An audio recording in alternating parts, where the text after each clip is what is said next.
நீங்கள் எப்போவாவது ட்ரேடை மேனேஜ் பண்ணியிருக்கீங்களா? நான் என்ன சொல்ல வரேங்கிறதே புரியலையா?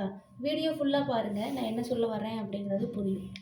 அதாவது மார்க்கெட்டோட ஸ்ட்ரக்சர் என்ன சொல்ல வருது அப்படிங்கிறதே புரியாமல் ஃபிக்ஸ்டாக ஒரு பொசிஷனில் திரும்ப திரும்ப ட்ரேடு உங்களோட டிசைடு டைரக்ஷனில் ட்ரேடை எக்ஸிக்யூட் பண்ணியிருக்கீங்க அப்படின்னா நீங்கள் பேசிக்காக அந்த ட்ரேடை மேனேஜ் பண்ணிட்டீங்க அப்படின்னு அர்த்தம். இந்த மாதிரி ட்ரேட்ஸை நீங்கள் வேணான்னு விட்டுட்டு போகலாம் அப்படின்னு நினச்சாலும் அந்த ட்ரேடு வந்து உங்களை விடாது. இல்லை அது வேணாம் அப்படின்னு நினச்சாலும் நீங்கள் விட மாட்டீங்க.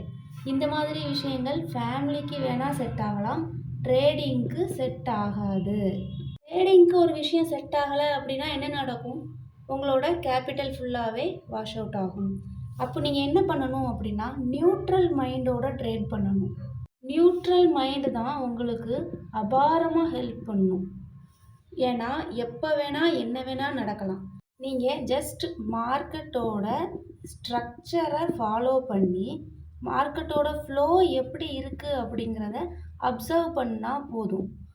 லாஸ் ஆகிறது அப்படிங்கிறது வந்து பெரிய விஷயம் கிடையாது, பெரிய தப்பு கிடையாது. அது ஒரு பிளெஸ்ஸிங்னே சொல்லலாம்.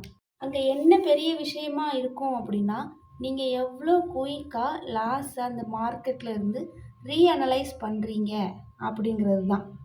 ரீஅனலைஸ் பண்ணிவிட்டு உங்களோட பயஸ்டு மைண்ட் செட்லேருந்து டேர்ன் பண்ணி நியூட்ரலாக திங்க் பண்ண பழகணும்.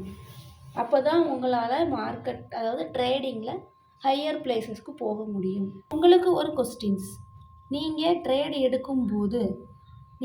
எடுக்கும்போது பையர்ஸை விட செல்லர்ஸ் அதிகமாக இருக்காங்க அப்படின்னா நீங்கள் அங்கே பை பண்ணுவீங்களா இல்லை செல் பண்ணுவீங்களா அப்படின்னு சொல்லிட்டு கமெண்ட் பண்ணுங்கள்.